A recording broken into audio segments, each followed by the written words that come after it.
I arrived in Washington in late 1950s, 59, 58, 59. Got to my job, introduced myself, and everything was super. I liked the job, was working, had no intentions of staying in Washington, D.C. beyond summer. Well, his name was Joseph McLaughlin. On the way, he said, "I'd like to take you to dinner sometime." I said, "Oh, okay." He said, "Are you dating someone?" I said, "Sometime." So he took me to dinner, and he would come by or call. And then one day he said, "All right, the guy that you're dating, I'll give you 2 weeks to get over him." Well, we dated for 2 or 3 years. Then we got married. The rest is history. Here I am in Washington. I'm staying in Washington. He's a Washingtonian, born here. And I thought, well, looks like I'm going to be stuck in Washington. We did go to California and stayed a couple of years, but he did not want to stay out there.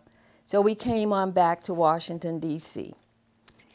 And at the time, that was fine because Joseph got involved with General Motors and got a dealership, Oldsmobile dealership, and I finished school and started teaching elementary school. This is something that I wanted to do all alone while I was always in school. I knew I was going to be a teacher. And the dealership was going well, and then, as fate would have it, something was always going to interrupt. Joseph had a heart attack. Because Joseph passed after he had that heart attack. And I thought, well, do I sell it or do I continue teaching? A friend of mine said, "You're going to run that dealership. You teach people every day how to think for yourself. You're going to run that dealership. You're going to learn all about it, all that you don't know." And that's exactly what I did. General Motors allowed me 13 months to prove myself that I could do that. And I had to go to Flint, Michigan for 6 or 8 weeks. I left Washington on Sunday, came back to Washington on Friday. For 6 weeks, I was on that plane back and forth every week. Finished that, and the rest is history. General Motors gave me the papers to run the dealership, and I thought, well, what did I get into?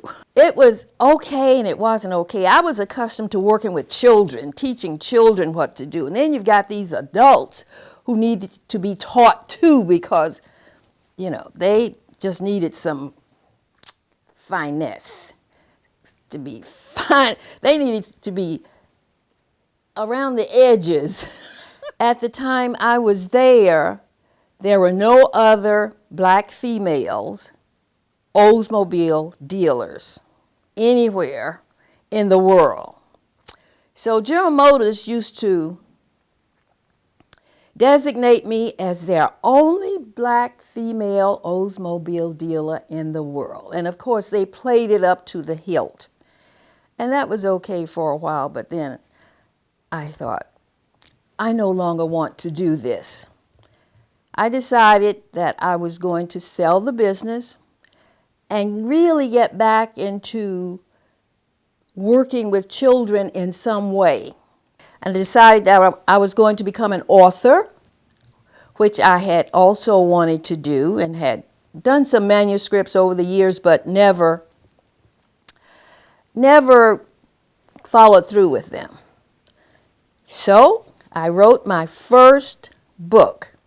My granddaughter was on spring break and she came to Florida to visit us. And we were at the beach and she was sitting on this little log and she was looking at the waves coming in. I was watching her doing this and she said, "Poppy, can you count the waves?" And he said to her, "No, Alex, can you?" She said, "I've been sitting here, Poppy, trying to count these waves and I cannot count these waves." He said, "I can't either." So I thought, oh, that's a good idea for a book because I wonder how many children have been trying to count the waves. From time to time, I have tried to count the waves coming in and going under. You just can't do it. So that's how my first book got its name, Poppy, Can You Count the Waves?